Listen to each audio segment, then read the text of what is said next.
Hello friends, welcome to English Grammar Solution.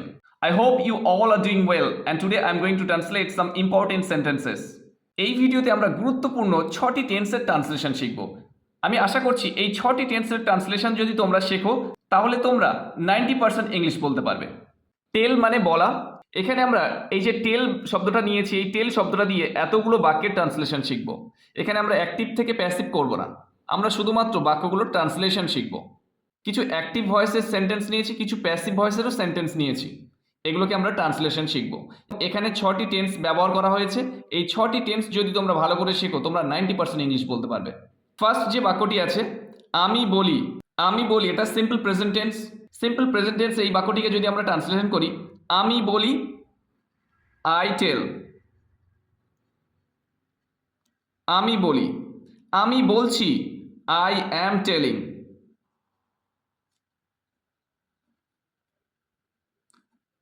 I am telling অর্থাৎ present continuous ফর্মে সাবজেক্টের পরে অ্যাম ইজ আর আসে।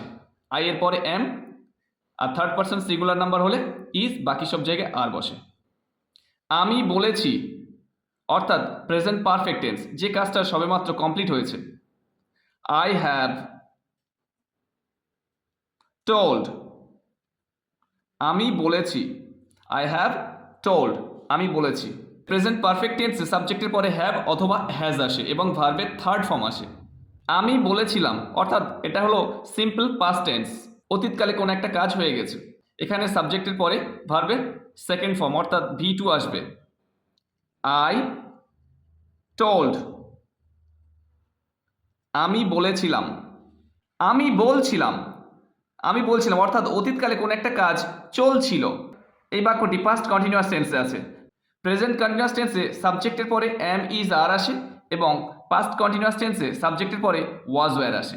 তাহলে সাবজেক্ট আই ওয়াজ টেলিং। আমি বলছিলাম।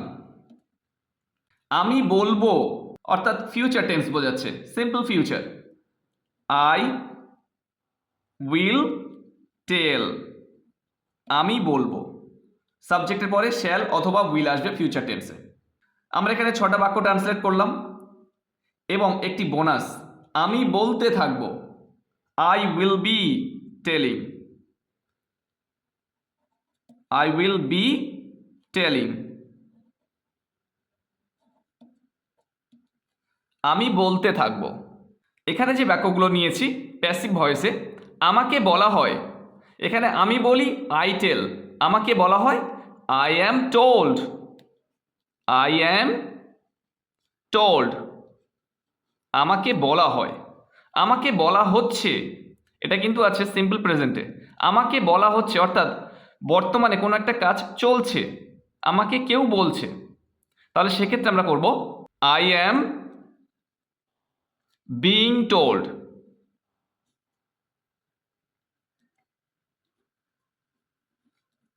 আই অ্যাম বিইং টোল্ড, আমাকে বলা হচ্ছে। কন্টিনিউয়াস ফর্মে অ্যামিজারের পরে বিইং কথাটা আসবে প্যাসিভে। আমাকে বলা হয়েছে অর্থাৎ আমাকে অলরেডি বলা হয়ে গেছে, প্রেজেন্ট পারফেক্ট টেন্স বোঝাচ্ছে। I have been told. I have, যেহেতু প্রেজেন্ট পারফেক্টে ছিল হ্যাভ এবং প্যাসিভে আসে কি been, I have been told. Passive ফর্মে ভার্বের সব থার্ড ফর্ম আসে। আমাকে বলা হয়েছিল, simple past tense. I was told, আমাকে বলা হয়েছিল। আমাকে বলা হচ্ছিল, আমাকে বলা হচ্ছিল অর্থাৎ পাস্ট কন্টিনিউয়াস টেন্স, অতীতে কোনো একটা কাজ চলছিল। I was being told, I was being told. আমাকে বলা হচ্ছিল, সাবজেক্টের পরে ওয়াজ এবং বিইং যুক্ত হবে এবং ভার্বের থার্ড ফর্ম আসবে। আমাকে বলা হবে, সিম্পল ফিউচার, তাহলে শ্যাল অথবা উইল আসবে সাবজেক্টের পরে। I will. বর্তমানে শ্যালের ব্যবহার অনেকটাই কমে গেছে, তাই আমরা সব ক্ষেত্রে উইল ব্যবহার করতে পারি। আই উইল বি টোল্ড, আমাকে বলা হবে। আই উইল বি টোল্ড, আমাকে বলা হবে। আমি বলি আই টেল, আমাকে বলা হয় আই অ্যাম টোল্ড। এখানে কাজটা আমি নিজে করছি, কিন্তু এখানে কাজটা অন্য কেউ আমাকে বলছে। আমি বলছি আই অ্যাম টেলিং। আমাকে বলা হচ্ছে আই অ্যাম বিং টোল্ড। আমি বলেছি আই হ্যাভ টোল্ড। আমাকে বলা হয়েছে আই হ্যাভ বিন টোল্ড। আমি বলেছিলাম আই টোল্ড। আমাকে বলা হয়েছিল আই ওয়াজ টোল্ড। আমি বলছিলাম আই ওয়াজ টেলিং। আমাকে বলা হচ্ছিল আই ওয়াজ বিং টোল্ড। আমি বলবো আই উইল টেল। আমাকে বলা হবে আই উইল বি টোল্ড। আমি বলতে থাকবো আই উইল বি টেলিং। তো বন্ধুরা, এখানে যে 6টা টেন্স আমরা ব্যবহার করছি, simple present, present continuous, present perfect এবং simple past, past continuous, simple future এবং ফিউচার কন্টিনিউয়াস। এই যে 6টা টেন্স যদি তোমরা ভালো করে শিখে নাও, এই 6টা টেন্স দিয়ে তোমরা 90% ইংলিশ বলতে পারবে। আর বন্ধুরা, ভিডিওটি ভালো লাগলে অবশ্যই একটা লাইক কমেন্ট করবেন এবং এমন আপডেট আরও পেতে চ্যানেলটি সাবস্ক্রাইব করে পাশে থাকবেন।